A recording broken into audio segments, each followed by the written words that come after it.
Hi all, welcome back to our channel smart Soni Seva. ఈ రోజు వీడియోలో నువ్వుల అన్నాన్ని ఎలా చేసుకోవాలో చూపించబోతున్నాను. ఈ ప్రసాదం రెసిపీ వచ్చేసి దసరా నవరాత్రుల్లో 10వ రోజు అమ్మవారికి నైవేద్యంగా పెడతారు. ఈ నువ్వులన్నంతో పాటు 5 గానీ లేదా 9 ప్రసాదాలు గానీ చేసి పెట్టొచ్చండి మన ఓపికని బట్టి. సో మన ఛానల్లో ప్రసాదం రెసిపీస్ సిరీస్ నడుస్తున్నాయి కదా, సో ఇదే మన లాస్ట్ ప్రసాదం రెసిపీ అనమాట. సో ఈ నువ్వులన్నం చేసుకోవడం చాలా ఈజీ అండి, అలాగే చాలా హెల్దీ కూడా, చాలా టేస్టీగా ఉంటుంది. ఒకసారి నేను చెప్పే ప్రాసెస్లో నేను చెప్పే కొలతలతో చేసి చూడండి, వంట రాని వాళ్ళ సైతం ఈజీగా చేయగలుగుతారు. రెసిపీలోకి వెళ్ళిపోదాం. వీడియోని స్కిప్ చేయకుండా లాస్ట్ వరకు చూసేయండి. ముందుగా కుక్కర్ గిన్నె తీసుకొని అందులోకి ఏదైనా ఒక కప్పు కొలతతో కానీ లేదా గ్లాస్ కొలతతో కానీ 1 కప్ రైస్ వేసుకోండి.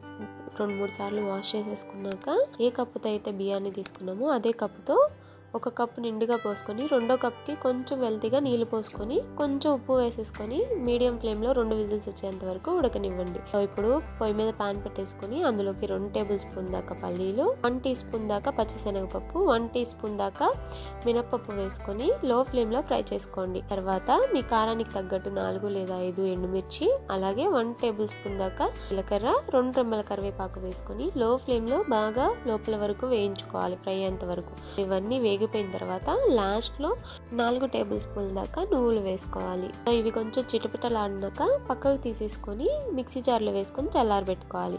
ఈలోపు మన రైస్ అంతా కుక్ అయిపోయి ఉంటుంది. సో ప్రెజర్ అంతా పోయిన తర్వాత ఓపెన్ చేసి రైస్ ని పొడి పొడిగా చేసుకొని పక్కన పెట్టేసుకోవాలి. ఇప్పుడు ముందుగా వేయించి మిక్సీ జార్లో పెట్టుకున్న మన మసాలా దినుసుల్లో కొంచెం ఉప్పు వేసుకోవాలి. మనం రైస్లో వేసాం కదా, సో చూసుకొని వేసుకోండి.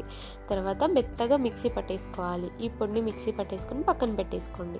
ఇప్పుడు తాలింపు కోసం పొయ్యి మీద బాండి పెట్టేసుకొని 2 టేబుల్ స్పూన్ల దాకా గీ వేసుకోండి. ఇందులోకి పోపు దినుసులు, ఎండుమిర్చి, కరివేపాకు వేసుకోవాలి. పోపు దినుసుల్లో వచ్చేసి జీలకర్ర, ఆవాలు, పచ్చిశనగపప్పు, మినప్పప్పు వేసుకోవాలి.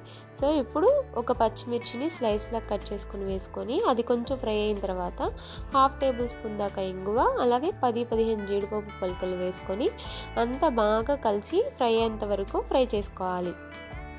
ఇలా తాలింపు అనేది వేగిపోయిన తర్వాత ఇప్పుడు ఇందులోకి మనం ముందుగా ఉడికించి చల్లారబెట్టుకున్న అన్నాన్ని వేసుకోవాలి. సో అన్నాన్ని వేసుకున్న తర్వాత మనం ముందుగా పౌడర్ చేసి పెట్టుకున్న నువ్వుల పొడిని వేసేసుకోవాలి.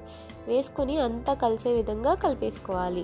సో ఈ ప్రాసెస్ మొత్తం లో ఫ్లేమ్లో పెట్టుకొని చేసుకోండి, లేకపోతే అడుగు పట్టేస్తుంది అన్నం అనేది.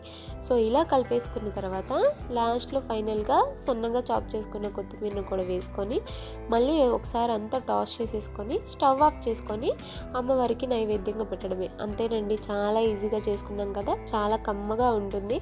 ఈ దేవి నవరాత్రుల్లో 10వ రోజు అమ్మవారికి మీరు చేసే ప్రసాదాలతో పాటు ఈ నువ్వుల అన్నాన్ని కూడా నైవేద్యంగా పెట్టండి. అమ్మవారి ఆశీస్సులను పొందండి. మీరు ట్రై చేశాక మీకు ఎలా వచ్చిందో మీ ఫీడ్బ్యాక్ని నాతో షేర్ చేసుకోవడం మర్చిపోవద్దు.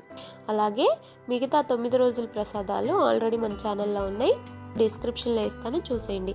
అలా మన నవరాత్రి ప్రసాదం రెసిపీస్ ఈ రోజుతో అయిపోయినాయండి.